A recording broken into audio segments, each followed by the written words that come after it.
नमस्कार, मैं हूं आपके साथ आयुषी शर्मा। आज तक 24 न्यूज में आपका स्वागत है।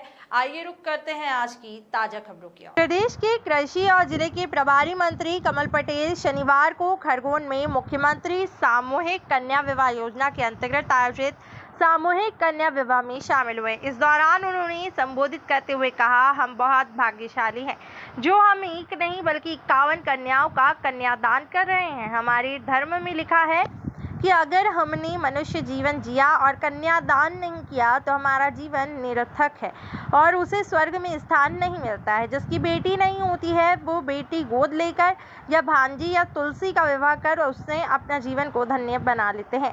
इसलिए हम सब भी सौभाग्यशाली हैं जो एक बार में इतनी बेटियों का कन्यादान कर रहे हैं। यह एक ऐतिहासिक समय है जो आदर्श सामूहिक कन्या विवाह में भागीरथ कर रहे हैं।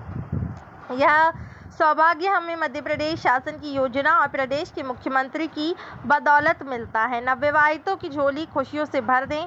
प्रभारी मंत्री पटेल ने नवविवाहितों को आशीर्वाद देते हुए कहा, मां नर्मदा और ईश्वर आपके परिवारों की समृद्धशाली और आपकी झोली खुशियों से भर दे। प्रभारी मंत्री पटेल ने अपने संबोधन में कहा कि बेटियों को अभिशाप नहीं बल्कि वरदान समझे। धीरे धीरे ही सही लेकिन प्रदेश में बेटियों के प्रति माता पिता की सोच बदलती जा रही है। मध्य प्रदेश शासन की योजना का बड़ा ही योगदान है, चाहे वे सामूहिक कन्या विवाह योजना हो या लाडली लक्ष्मी योजना हो। कहीं न कहीं अभिभावकों के लिए यह योजना लाभ पहुंचा रही है। एक समय था जब किसी भी गरीब की बेटी या बेटे का विवाह करना आसान नहीं था, कोई भी बैंक ऋण नहीं देता था, इसलिए पिता मजबूरन साहूकार से ब्याज पर ऋण लेकर विवाह करता था। फिर ये ऋण पिता के मरने के बाद औलाद को भरना पड़ता था।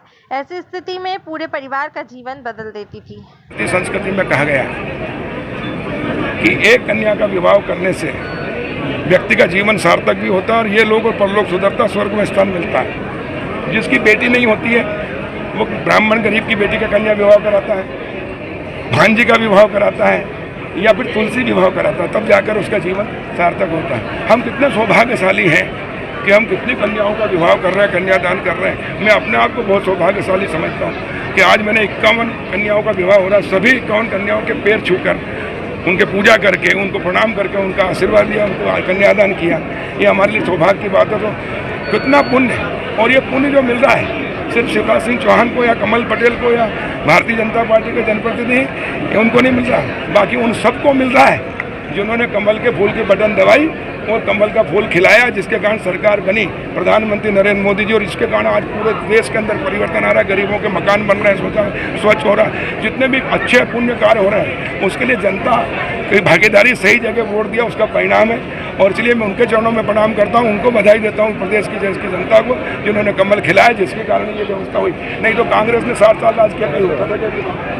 कहीं एक शौचालय बना था क्या? किसी को एक मकान मिला था क्या? कहीं एक घर के पीने के पानी की व्यवस्था थी क्या? बिजली की व्यवस्था थी क्या? सड़क कुछ नहीं था। और जो कुछ हो रहा है ये 8 साल में भाजपा की सरकार, इसलिए लोकतंत्र में सबसे बड़ी शक्ति जनता अगर जागरूक है, सही जगह अपने वोट का उपयोग करती है तो ऐसे परिवर्तन आते हैं। और देखिए, मुख्यमंत्री कन्या विवाह से गरीब माता पिता की चिंता खत्म हो गई। पहले बेटी अभिशाप थी, अब वरदान बन गई।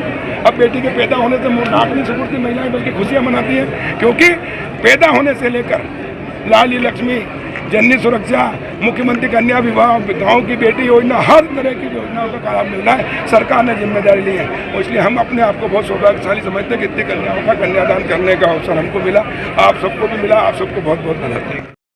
शहर के जमींदार मोहल्ले में हिंगलाज माता मंदिर के समीप एक मकान में अचानक आग लगी, जिसमें हजारों का सामान जलकर खाक हो गया है। बताया जा रहा है घटना के समय मकान मालिक आटा पिसाने गए थे। दरअसल नानूराम नाम का बुजुर्ग चूल्हे पे रोटी बनाते समय आटा पिसाने चला गया। मकान में आग लग गई और आग ने पड़ोस की एक अन्य दुकान को भी चपेट में ले लिया, जिसमें साड़ी, ब्लाउज, पेटीकोट सहित हजारों का नुकसान हुआ।